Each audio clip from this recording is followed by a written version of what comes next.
Вітаю вас, гэта беларусацэнтрычны праект пара. На гэтым тыдні пацвердзіліся 3 цікавыя наратывы, якія часта гучаць у нашых эфірах.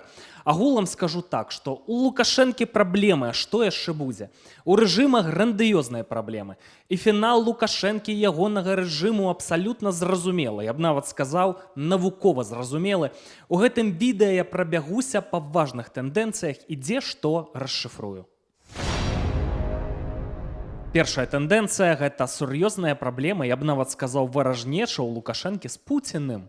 Лукашенко дурыць таго Пуціна всю дарогу, все пра гэта ведаюць, у Беларусі там пасміхаюцца. Але падобна на тое, што сітуацыя вылілася цераз край. Вось заляцела ў Беларусь чарговая група беспілотных апаратаў. І вайскоўцы вымушаныя даваць там каментары. Значыцца, палкоўнік, першы намеснік камандуючага военно-паветраных сілаў и силов супрацьпаветранной обороны полковник Фролов дае комментар. Был зафиксирован факт нарушения государственной границы. Было принято решение на их уничтожение. Все цели были уничтожены, по данному факту проводится проверка. Але ж не кажуць, хто запусціў гэтыя апараты. Зразумела, нават не пишуць, адкуль яны ляцелі. Ляцелі яны з Украины. То бок расейцы могуць так вот все падстроіць, каб это залятала ва Украіну, а потым развярталася на Беларусь. Але ж бачна нават па гэтых відэах, што ляцяць гэта герані тыпу шахет, што расейцы запусцілі іх. І, канешне, это неймаверна для лукашэнкаўскіх вайскоўцаў агучыць такую інфармацыю, што дроны наўмысна запускаюць расейцы. Гэта такое сіцылійскае прывітанне ад Пуціна. Пуцін страшна незадаволены Лукашэнкам. Пуцін спадзяваўся, што ў такім цяжкі момант для яго, таму што на вайне вырашальныя працэсы зараз адбываюцца ў гэтыя дні і тыдні. Расейцы спрабуюць выйсці на адмінмежы Данецкай вобласці, атрымаць аператыўны поспех.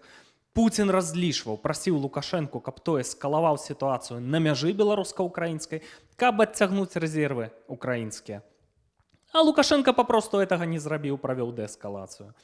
І все, неадцягнутыя рэзервы, праблемы ў Пуціна. А тут яшчэ Курская аперацыя. Тут яшчэ новыя магчымыя аперацыі, якія збіраюцца правесці украінцы. І тут не тое, што атрымаць на вайне аператыўны поспех, так? А тут можа быць увогуле дэстабілізацыя палітычная ў Расіі. Эканамічная дэстабілізацыя саспявае. Трэба заканчваць вайну. Патрэбны аператыўны поспех. А Лукашенко в этом пытанні не дапамагае. Мне здаецца, што Пуцін зараз за локці сябе кусае, што яшчэ перад тымі парламенцкімі выбарамі ўвесну, што тады ён не разабраўся з Лукашэнкам. Быў жа ў Беларусі гатовы канструкт па ліквідацыі Лукашэнкі, так?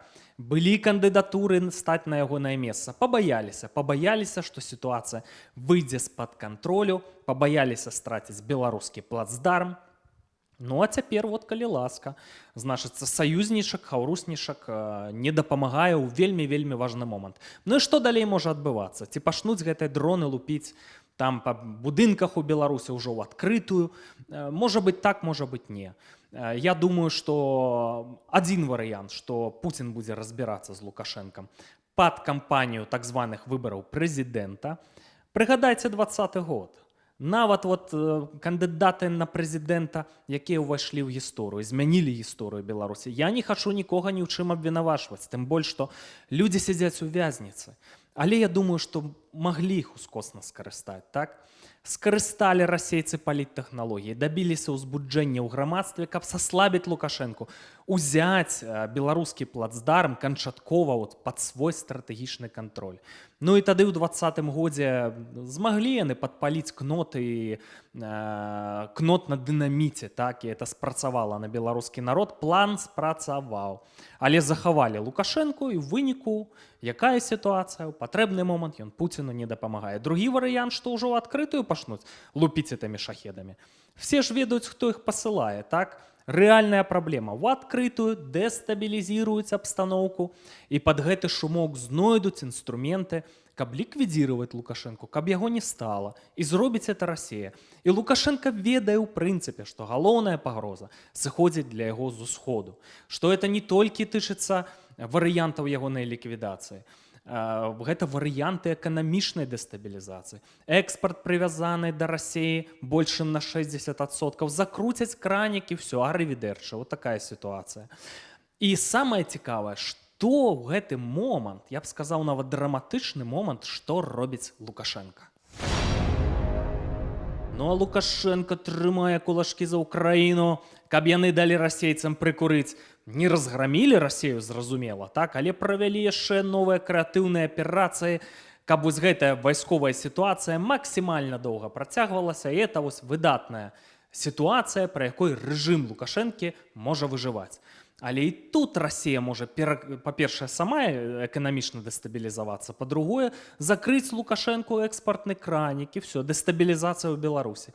І вось ён зноўку сустракаецца з кітайцамі.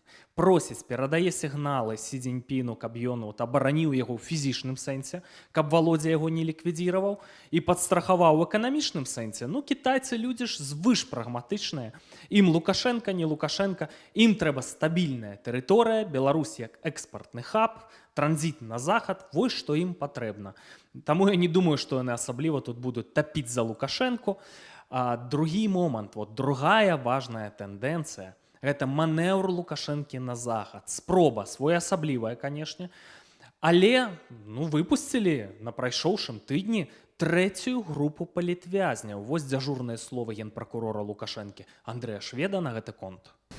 Глава государства, согласившись с мнением членов комиссии, принял акт о помиловании, руководствуясь принципами гуманизма. Спачатку выпусцілі групу з 20 палітвязняў, потым з 30, потым яшчэ з 30. Это вельмі маленькая колькасць, вельмі добра, што людзі выходзяць, это важна, бо яны выходзяць з рэальных канцлагераў, катавальняў. Але гэта можа быць увогуле 1% рэальных палітвязняў, якія ёсць у Беларусі. Тым не менш, гэта сістэма, сігналы шлюцца, просяць пра дыялог. Ну а што? Пуцін скажа Лукашэнку рабі харакіры. Гэты не захоча. Расейцы у лепшым выпадку, калі там аперацыю па Лукашэнку не правядуць, перакрыюць кранікі ўжо хутка. І это так ці інакш дэстабілізацыя ў Беларусі. І патрэбна прадпрымаць пільныя меры. А тут санкцыі, вельмі сур'ёзныя санкцыі ўжо на сённяшні момант.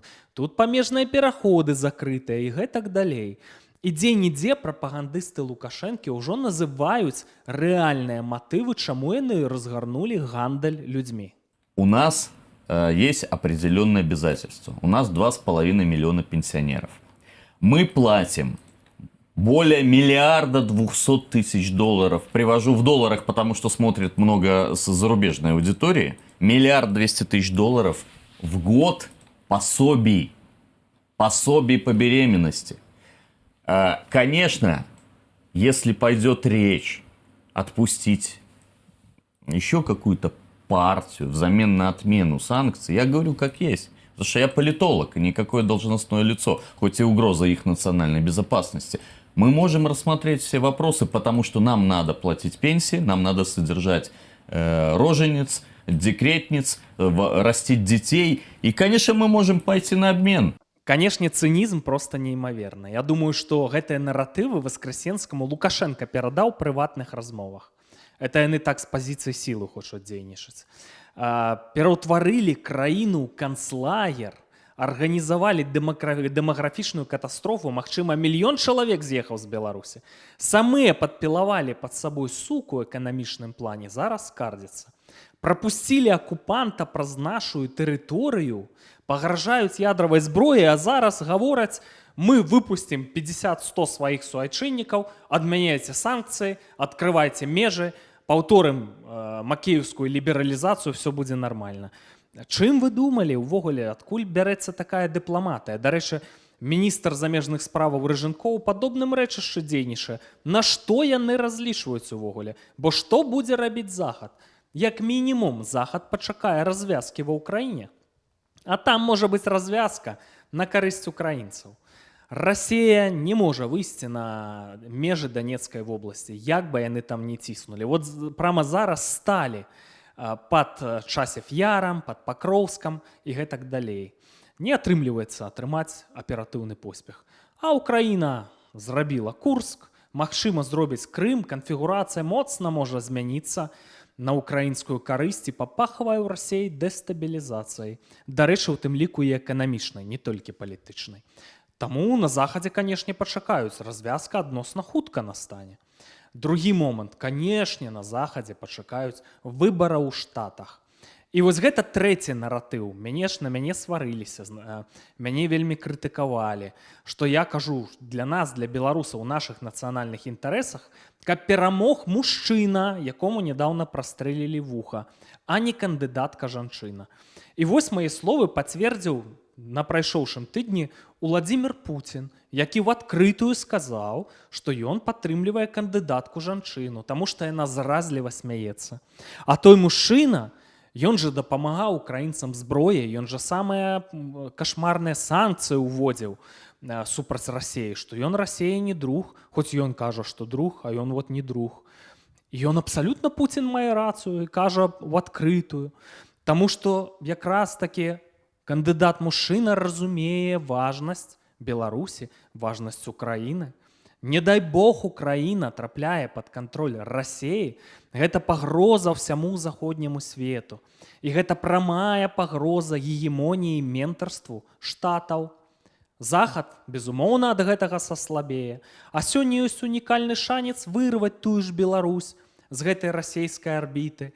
Это было б неверагодна да 22-го года, а сёння это цалкам верагодна. І ў інтарэсах Захада, асабліва Злучаных Штатаў. Каб Беларусь была у еўрапейскай, у заходняй арбіце, канешне, у НАТО, каб яна была дэмакратычнай, каб яна была багатай. Самае важнае, каб яна была прадказальная. Лукашенко фактар непрадказальнасці. І вот гэта ядравая зброя, гэта вот напад на Украіну адказаў абсалютна на все пытанні. Узмоцняцца, пойдуць прабіваць там сувалкаўскую прастору. Это все відавочна, і это удар па нацыянальных інтарэсах штатаў, не толькі па нашых. А калі выберуць кандыдатку-жанчыну, яна будзе дзейнічаць так жа, як сённяшнія ўлады, леваліберальныя, ні туды, ні сюды. Это паслабленне заходняй цывілізацыі, і кіхаць яны хацелі на Беларусі, абсалютна не разумеюць увогуле геапалітычных наступстваў сённяшняй сітуацыі. Таму гэтыя выбары вельмі важныя, і на Захадзе пачакаюць першым там ісці на нейкія перамовы з Лукашэнкам, як мінімум. Увогуле, сітуацыя, у якой апынуўся рэжым, яна вельмі складаная. Быў у Лукашэнкі шанс, перабегшы пад украінска-заходні парасон. Но з украінцамі яны ў змове. Это вот сітуацыя вайны гэтага вымагае. А з Захадам зусім нядаўна арганізаваць на межах мігранцкі крызіс, калі трэба было іншыя меры прадпрымаць, я не ведаю, ідыёты, у мяне няма другіх словаў.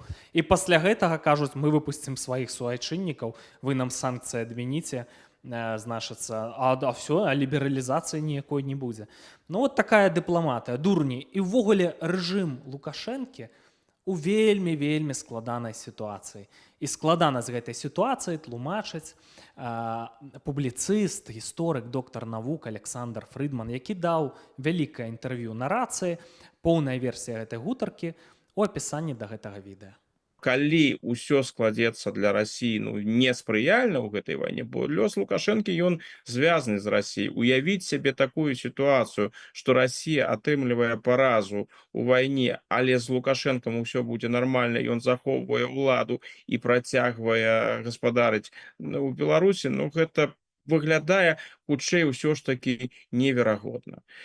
Калі Расія перамагае, у гэтым выпадку таксама для Лукашэнку нічога такога ўжо добрага не чакае, бо хутчэй за ўсё ціск на Беларусь і спробы ліквідаваць парэшткі беларускай незалежнасці з боку Расіі працягнуцца. Так што Лукашенко гэта чалавек, які жыве ў моманце. І вось сённяшні статус-кво, вось гэтая вайна, якая працягваецца, ён актыўна ў гэтай вайне не ўдзельнічае, з другога боку атрымлівае велізарную падтрымку Расіі, у тым ліку эканамічную. І Захад нейкіх сур'ёзных крокаў таксама супраць яго не прымае, бо баіцца дадатковай дэстабілізацыі Беларусі. Вось гэты статус-кво, як гэта не парадаксальна гучыць, ён для Лукашэнкі аптымальны. Як вядома, такі статус-кво ён не можа працягвацца бясконца. Калі-небудзь гэта скончыцца, і тады наступіць момант ісціны для Лукашэнкі. Я б да словаў Александра Фрыдмана дадаў бы, што момант ісціны для Лукашэнкі настане, і настане хутка. Таму што ёсць тры кампаненты канца гэтых рэжымаў. Першае это рэпрэсіі ў краіне, то што ён здзейсніў. Другое знешняя агрэсія. Як бы не да канца ён на ўкраіну напаў, ну мігранцкі крызіс, калі ласка, это ёсць знешняя агрэсія. І нарваўся ён вельмі сур'ёзна з гэтым мігранцкім крызісам. І трэцяя кампанента размахвання ядравай дубінкай альбо там зброяй масавага знішчэння. От роўна на гэтых кампанентах пагарэў дружок Лукашэнкі, дыктатар Ірака Саддам Хусейн, так? Давыдзелваўся, а які быў у чалавека патэнцыял. Ну все, рэвалюцыя, значыцца, міжнародная кааліцыя дапамагла, павесілі. Яшчэ адзін дружок Лукашэнкі, дыктатар Лівіі Муамар Кадафі, які прыязджаў у Менск, магутны чалавек, прэтэндаваў на міжнароднае лідарства, выклікаў многіх сімпатый, Мі-6 арганізоўвала ягоную ліквідацыю, самыя агенты здалі эту інфармацыю, Муамар уцэлеў, ну потым усё адно знішчылі. Сваі ж лінчавалі на капоце пікапа. Якія прыклады яшчэ прывесці? Бліжэй да Беларусі, але ўжо не з дружкамі Лукашэнкі. Чаўшэску, калі ласка, вось Румынія, камуняка. У 89-м годзе яшчэ здавалася, што все, не пахісны гэты рэжым.